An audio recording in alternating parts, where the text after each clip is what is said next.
नमस्कार दोस्तों, यूट्यूब के मेरे चैनल यूपी बोर्ड पढ़ाई में आपका स्वागत है।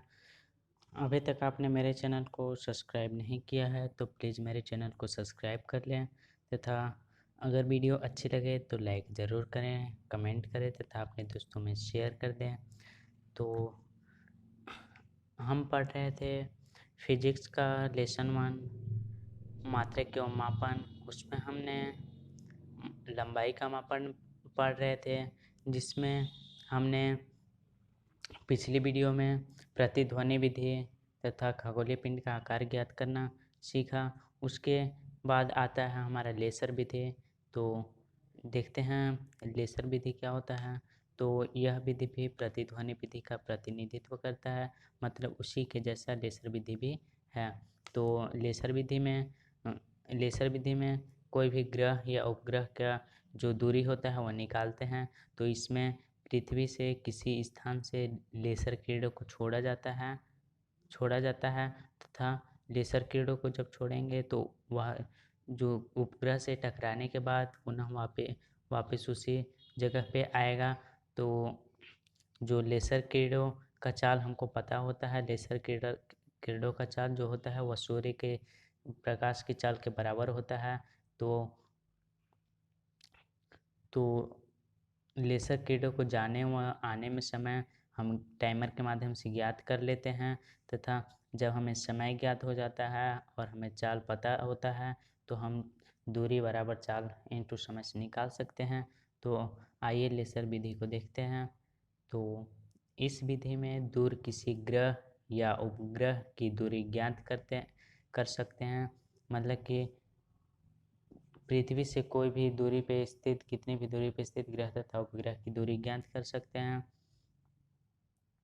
इस विधि में पृथ्वी के किसी स्थान से उपग्रह पर लेसर किरणों को छोड़ा जाता है, मतलब कि अगर यह पृथ्वी है तो माना इस स्थान से कोई यह जो ग्रह है उसमें हम लेसर किरणों को छोड़ा जाता है तथा लेसर किरणों को जाने व आने का समय ज्ञात कर लेते हैं। मतलब लेसर जो किरणें हैं वह ग्रह से टकराएंगे और वो वापस से पृथ्वी पर आएंगे। तो लेसर किरणों को जाने व आने का समय ज्ञात कर लेते हैं, तब हम उपग्रह की दूरी ज्ञात कर लेते हैं। तो आइए देखते हैं कि उपग्रह की दूरी कैसे ज्ञात कर सकते हैं। तो यहाँ दिया है, माना पृथ्वी के किसी स्थान ए से लेसर किरणों को छोड़ा जाता है, मतलब कि यह पृथ्वी है, कोई स्थान ए है, उससे लेसर किरणों को छोड़ा गया, यह कोई उपग्रह है। तो जब लेसर किरणों को छोड़ा गया तो जिसकी चाल प्रकाश किरण के बराबर होती है, अभी मैंने आपको बताया कि जो लेसर किरण की चाल होती है वो प्रकाश किरण के बराबर, मतलब 3.0 इंटू 10⁸ मीटर प्रति सेकंड होती है तथा तरंग को आने जाने का समय t है, मतलब कि जब लेसर किरणों को छोड़ा गया तो उसको जाने और लेसर किरणों को आने का जो समय है वो हम टाइमर के माध्यम से ज्ञात करते हैं। तो हम समय को t मान लिए हैं और हमने माना है कि यह जो पृथ्वी से उपग्रह की दूरी है वो हमने माना है x तथा c हमको पता है, चाल पता है c, मतलब प्रकाश की चाल के बराबर। तब कुल दूरी हमारे x बराबर 2x हो जाएगा। चाल c बराबर 3.0 इंटू 10⁸ मीटर प्रति सेकंड हो जाएगा तथा हमको समय ज्ञात है, मतलब समय हम ज्ञात कर लेते हैं, माना समय बराबर t। तो हम दूरी बराबर चाल इंटू समय से निकाल सकते हैं। तो दूरी हमारे क्या है, 2x है, चाल है c तथा समय है t। तो हम x बराबर c इंटू t/2 से निकाल सकते हैं। तो यही प्रतिध्वनि विधि में भी यही था। उसमें हम पहाड़ की दूरी ज्ञात करते थे, इसमें हम ग्रह तथा उपग्रह की दूरी ज्ञात करते हैं। तो आई होप आपको लेसर विधि समझ में आया होगा। अगर वीडियो अच्छा लग रहा है तो प्लीज़ लाइक कर दें। इसके बाद आता है हमारा रडार विधि। तो रडार विधि में देखते हैं, रडार विधि में अगर कोई वायुयान उड़ रही है या पक्षी उड़ रही है, अगर वायुयान या पक्षी उड़ रही है तो उसका हम दूरी को निकाल सकते हैं। तो पृथ्वी से किसी स्थान से मान लीजिए वायुयान उड़ रहा है तो उस पर रेडियो तरंग को छोड़ा जाता है। रडार विधि में रेडियो तरंग को छोड़ा जाता है और लेसर विधि में लेसर किरणों को छोड़ा जाता है। तो रडार किरणों को छोड़ा जाता है। तो रडार किरणों को जाने तथा वायुयान से टकरा के आने का जो समय होता है उसको हम ज्ञात कर लेते हैं तथा जो रेडियो तरंग का जो चाल होता है वह भी सूर्य के प्रकाश के चाल के बराबर होता है। तो हमें चाल पता होती है तथा समय पता होती है तब हम दूरी को निकाल सकते हैं। तो रडार विधि में इस विधि में हम उड़ते हुए वायुयान पक्षी की दूरी ज्ञात कर सकते हैं। इस विधि में रेडियो तरंग को छोड़ा जाता है। माना एक वायुयान पृथ्वी से x दूरी पर उड़ रहा है तो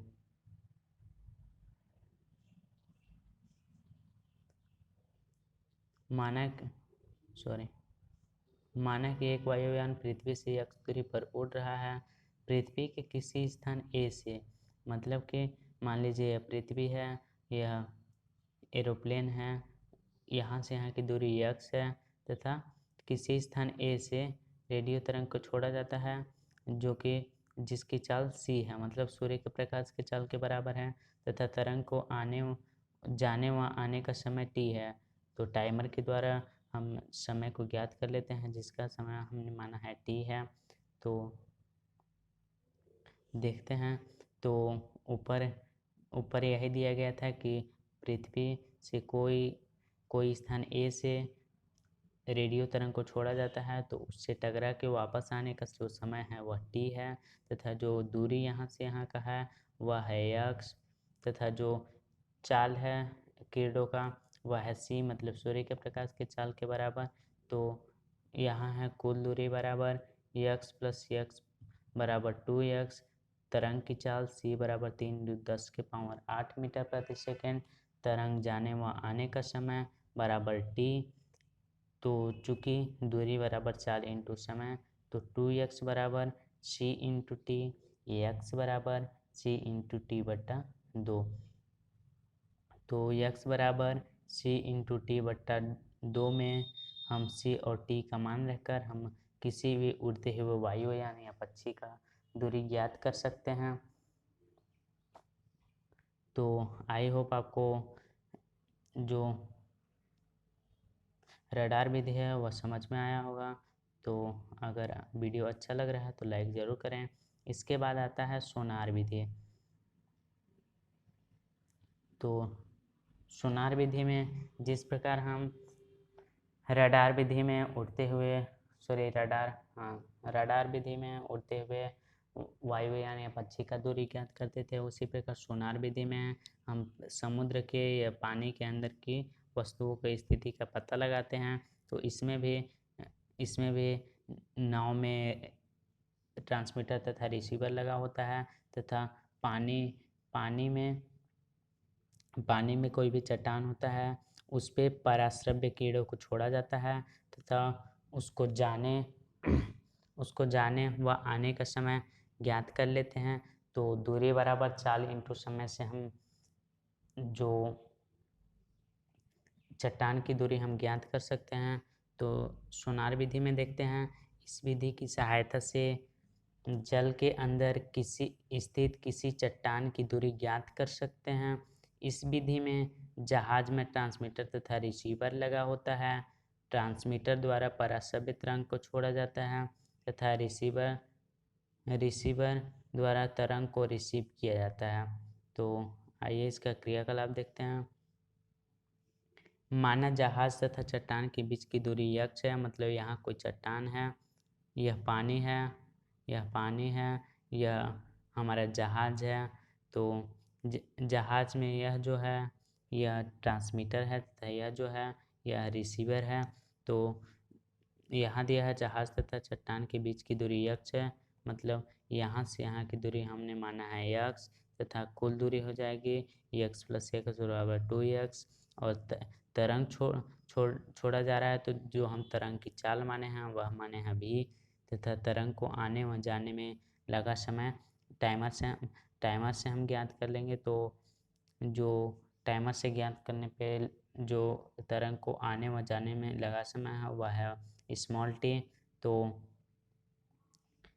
हम दूरी बराबर 4 इंटू समय से हम दूरी ज्ञात कर लेंगे।